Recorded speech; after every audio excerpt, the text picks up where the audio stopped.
Thank you. And welcome and welcome back to everyone who's joining us for the Aquifer Protection Areas series. I'm Molly Johnson. I'm community planner with Naugatuck+Valley Council of Governments, also known as NVCOG. And NVCOG wanted to provide this service to our municipalities to help work together towards compliance as a region. We want to break down pathways to compliance and connect you better with the great professionals at DEEP who can provide a lot of technical support along the way. So throughout today's session, there will be time for Q&A at the end and also time for you to work on whatever topics you need to get towards compliance, excuse me. And the presentation is recorded as it says here today, and it'll be shared on our website for anyone who can't make it. But to encourage the Q&A to be as conversational as possible, we will not record it. So feel free to ask whatever questions you need. And then just before we begin, I wanted to refer everyone to our compliance action checklist. This checklist was sent to registrants earlier on in the series who've been participating, but anyone new today, after I'm done sharing my screen, I'll share a link in the chat to our website, which has a bunch of resources for Aquifer Protection Areas in a zip file folder, including this compliance actions checklist. And I just wanted to highlight today, as I introduced Melissa, that we're going to be covering a lot, so it might feel a bit overwhelming, but we're basically covering about a third of the checklist and even some program maintenance topics. So just, I guess, bear with it, and I hope that it's really worthwhile to you. So at this point, I want to introduce Melissa Fonstock.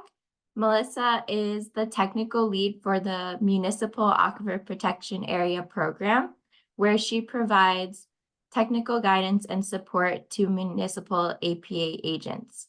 She graduated from West Virginia University with bachelor's degrees in both psychology and geology.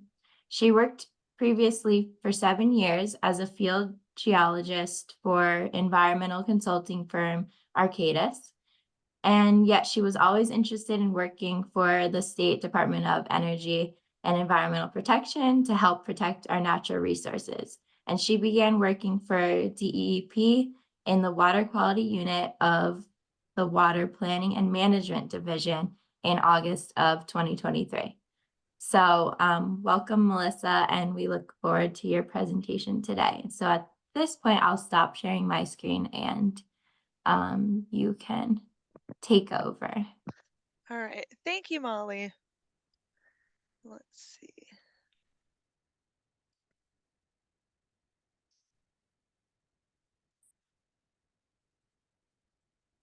All right, can you see the presentation on my screen? Yes, looks great. Okay, perfect. All right, so today I'll be talking about registration requirements and processing. We'll go over how to determine regulatory status, exceptions to the APA program, new registrations, the registration form, facility boundaries, site inspections, general procedures, registration requirements, and registration renewals. So the first step in identifying whether a facility will need to register under the APA program is to determine their regulatory status. Regulated activities are those that use, store, or handle hazardous material that pose a threat to groundwater. There are 28 regulated activities, and tools are available to help you determine whether a facility is conducting one of these regulated activities. You can find the list of regulated activities in the Regulated Land Use Table, which is Table 14.1 in the Municipal APA Manual. You can have potential registrants fill out the Determining Regulatory Status form, And you can use the Determining Regulated Uses decision tree. And you must also determine whether a facility meets an outright or conditional exception. The Determining Regulatory Status form can be sent to potential registrants to help determine if they're conducting a regulated activity. A copy of the form can be collected by the town for each potential registrant. Keeping a copy of each form submitted on file will make it part of the official record and is a good business practice for the agency. This form can be used for any proposed new business or development in an APA. They may not be conducting a regulated activity, but then it'll be on record. This is also a good way to keep track of businesses operating in Level B APAs for when Level A mapping is complete. This can help you be more aware of the activities being conducted in these areas and help lower potential future risks to drinking water aquifers. Another tool that the agency can use is the Determining Regulated Uses decision tree. The first question is if a facility is conducting a regulated activity, which can be determined by looking at the regulated land use table, which again is table 14.1 in the municipal manual. Next, you must determine if the activity is a non-regulated exception or a non-regulated conditional use, which we'll go over on the next slide. So if the activity is listed as a regulated activity, and the facility does not meet an outright or conditional exception, then it is regulated under the APA program and they must register. So the exceptions are outlined in section 4C of the Model Municipal Regulations. There are 3 outright exceptions that are not regulated under the APA program. These include activities conducted in a residence without compensation, activities that involve no more than 2.5 gallons of each type of hazardous material and not more than 55 gallons total of hazardous materials, or any agricultural activity under Connecticut General Statutes 22A-354 MD. To meet a conditional exception, the facility must satisfy all of the conditions outlined in the regulations. 5 conditions must be met for an activity to be considered minor and not regulated under the program. There are 4 conditions a facility must meet if the activity they're conducting solely involves the use of lubricating oil. And there are 3 conditions a facility must meet if they're dispensing oil or petroleum from an AST with an aggregate volume of 2,000 gallons or less. So, who may register a regulated activity in an APA? Any person engaged in a regulated activity, which was active on, has been active within the past 5 years of, or held a municipal building permit before the date an aquifer protection area was designated, shall register the regulated activity. Within 6 months of adoption of local APA regulations, existing facilities engaged in regulated activities located in the APA must file a registration with the agency. Registration allows the facility to preserve their right to continue to conduct business on the property at a site that is within the APA. Failure to register may result in loss of the existing use at the site. The registration also allows the facility to expand their registered activity within the property boundary of the site. The DEEP regulates activities within APAs that are specified in section 22A-354 PG of the Connecticut General Statutes. These facilities are generators of large quantities of hazardous materials or wastewater discharges that require them to hold a DEEP individual state permit. Some examples of facilities registered with the DEEP include Tilcon in Plainville, because they hold a speedies permit. For public service companies, we actually don't currently have any registered, but these would be utilities like Eversource or CNG. A large quantity generator like Tridebi in Meriden, or a DEEP facility like Osborne-Dale State Park in Derby. Facilities that meet any of the above and are located in an APA are regulated by the DEEP and are required to register and get an APA registration from the DEEP. So any business that conducts a regulated activity and is not regulated by the DEEP would register with the local Aquifer Protection Agency. Now that we've gone over how to determine a facility's regulatory status and if they register with the municipal APA, I'd like to go over the registration form, what's required, and what to look for. The first part is a registration type. This can be a new registration, a renewal, a modification, or for a vacant or inactive site. If this is a renewal, you must confirm the regulated activities and facility boundary are consistent with the original and previous registrations. The second part is the fee. Confirm that you've received the fee if you have a fee for registration. The third part is registrant information. Make sure they have the registrant's name, name of the company, mailing address, phone number, and that they check their interest in the property or facility. Registrants will also need to fill out some additional contact information if it is different from the registrant. This can include the primary contact for the facility operator, or the facility owner. Also, any attorneys, engineers, or other consultants that assisted in preparing the registration. Part 4 is the facility information where the regulated activity is taking place. This includes the facility name, facility address, and the identification of the regulated activities conducted on site. If this is a renewal, check to confirm the regulated activities are consistent with the original and previous registrations. Part 5 is the best management practices. The registrant and the operator must sign and check all boxes in the best management practices section of the form to certify that the facility is in compliance with the best management practices set forth in section 22A-354I-9A of the regulations of Connecticut state agencies. All boxes must be checked indicating compliance. The Connecticut Attorney General's Office has advised us to inform registrants that checking all the boxes certifies and verifies that the facility is in compliance with all applicable best management practices, even if it doesn't apply to their site, like if they don't have an underground storage tank. We cannot accept an application without all the BMP boxes being checked because it's considered incomplete.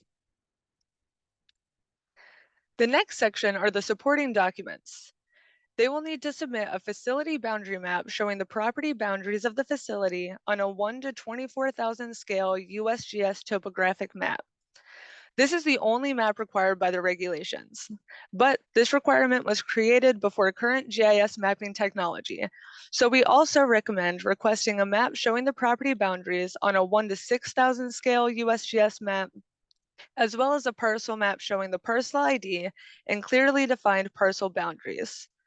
The second two maps make it easier to see exactly where the boundaries of the facility are. If this is a renewal, you will also want to make sure there are no changes to the facility boundaries with the original or previous registration. Each facility is required to have a materials management plan on site, but the agency can also request the MMP to review. You may also request that a facility develops a stormwater management plan. And I want to note that the Connecticut Stormwater Quality Manual and guidelines for soil erosion and sediment control have been updated and are effective as of March 30th of this year. And you can find the updated versions at the links on the bottom of the slide.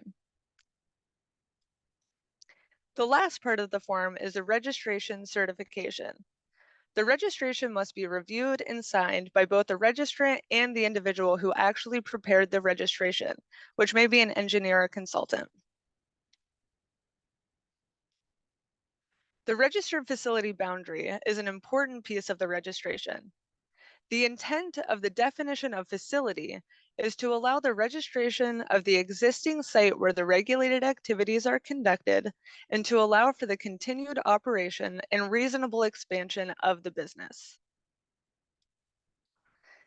This is a facility boundary map for a standalone site. In the case of a standalone business that is on property owned by the business, the facility boundary is straightforward. The business owner submits the registration, and the facility boundary is the full extent of the property boundary of the site. This is a facility boundary map for a lease space. In this situation, there are multiple buildings on the same parcel, which the parcel is outlined in orange, and multiple businesses in each building. The registered facility only occupies a portion of the building, so the facility boundary map only includes the space occupied by that business, which is the red outline. In this situation, we encourage the property owner to register the entire property that they own, to grandfather the site in, and allow them and their lessees to conduct regulated activities in the future. If they only register a part of a building where a regulated activity is currently being conducted, they will not be able to expand in the future. For industrial condominium type situations, the facility boundary may be a little more complicated. The business owner or operator submits the registration, and the facility boundary is the area owned by the regulated business, which is shown outlined in red, and this represents 4 different business owners. If the property is in common ownership, the business owner or property owner may be able to include the entire condominium complex, which is outlined in orange. If, in addition to the property on which the regulated activity is conducted, the business owner owns, leases, or has an option to purchase adjacent contiguous property, that adjacent property may also be included in the facility boundary. The intent of this is to allow inclusion of the adjacent property or expansion of an existing business where those pre-existing adjacent property conditions exist. This facility boundary map shows 3 adjacent contiguous properties, all owned by the same property owner. In this case, one parcel is empty, so there are no regulated activities being conducted on that parcel. But because the property owner included this contiguous land in their original registration, they will be able to expand operations to that parcel in the future. Site inspections are an important part of registration processing. They enable you to identify existing and potential conditions that could impact the quality of groundwater. They allow you to determine if facilities are in compliance with Aquifer Protection Area and other environmental regulations, and suggest best management practices or procedural changes in order to mitigate potential risks to the aquifer.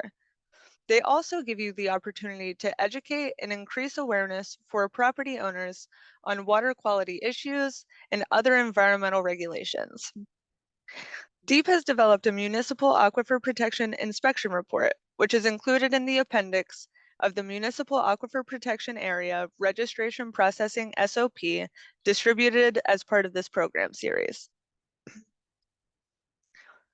Section 7 of the Model Municipal Regulations describe general registration procedures.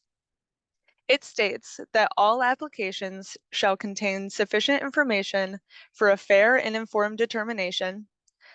The day of receipt of an application shall be the day of the next regularly scheduled meeting of the agency, or 35 days after submission, whichever is sooner. At any time during the review period, the agency may require the applicant to provide additional information. All applications shall be open for public inspection. Incomplete applications may be denied without prejudice. No registration shall be transferred except with written approval by the agency. And it also describes certain situations in which an adjoining municipality would need to be notified of an application. So just one example of this would be if any portion of a site seeking a registration is within 500 feet of the boundary of the adjoining municipality. Section 8 of the Model Municipal Regulations describes the registration requirements. It states that any person engaged in a regulated activity within the past 5 years, or who held a municipal building permit before the date an applicable aquifer protection area was designated, can register. All registrations shall be provided on a form prescribed by the agency. The agency may require submission and approval of a materials management plan or a stormwater management plan. The agency shall reject incomplete registrations and require additional information from the applicant. This section outlines the general provisions to be included in the issuance of registrations. It states the agency may accept a late registration at their discretion. and any person wishing to assume a registration shall apply to transfer such registration on a form prescribed by the agency. Once the agency has determined the application for registration is complete, the agency shall issue the registration. To issue the registration, the agency sends a registration cover letter and the registration certificate to the registrant. A complete registration expires 5 years from the date of receipt of the registration by the agency. We recommend keeping a tracking sheet of all the registered facilities in your town. This is an example of our state registration tracking sheet with important basic information. This will help you easily keep track of what activity a facility is registered for, and it will also help you keep up with registration renewals. Your local spreadsheet can be set up similarly to this, and you may also want to add a column with each facility's current registered activities to keep track of changes. We would also like this to be available to be shared with DEEP upon request to help with our record keeping and help us provide you with better guidance. Our registration expires 5 years from the date of receipt of the registration.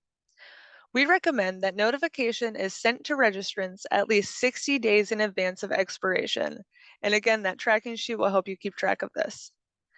If a registered regulated activity is out of business or inactive when the registration renewal is required, there's a 5-year allowance from the date a registration expires to register again. If the registrant has not applied to renew the registration within 5 years of the date the registration expires, the facility is no longer eligible for registration. However, the regulations state, if a regulated activity which is eligible for registration fails to be registered, or if the registrant of an active registered activity fails to apply for renewal prior to the expiration, the Municipal Aquifer Protection Agency, as appropriate, may accept a late registration at their discretion, subject to the model municipal regulations. When processing renewals, you'll need to confirm completeness of the application, that they have certified all best management practices, that it is consistent with the original and previous registrations, and conduct a site inspection with every renewal application. Once a facility has registered and the facility boundary is defined, they may expand the regulated activity within the facility boundary under the registration. Adding a new regulated activity to the facility or changing from one regulated activity to another requires an APA permit. For a facility that is no longer conducting a regulated activity, they may surrender their APA registration back to the local APA agency. The registration should be accompanied by a letter of intent to surrender the registration and become part of the record of the next agency meeting. Surrendering a registration would mean that they are no longer allowed to re-register under the APA laws. Some facility owners may want to do this because it would reduce insurance costs and liability for the site. And that's it for the Registration 101 presentation. We'll open it up for questions. Thank you, Melissa. I'll give some time for people to enter any questions in the chat. Um, I can start us off though with a question I've received in the past. Melissa, if that works for you. Yep, that works. Okay, so what do you recommend a town does in instances where potential registrants are non-responsive and or do not fill out the determination of regulatory status form? So this is going way to the beginning of your presentation. Mhm. Yeah, in these cases, the municipal APA agent just needs to try to contact them by phone, email. You can visit the site.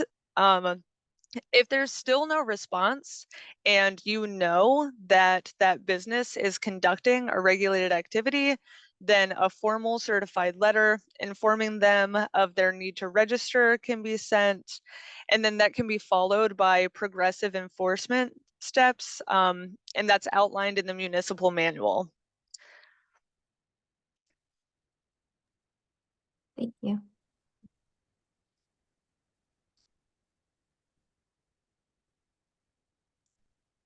As we're talking, feel free to enter any questions you guys have in the chat.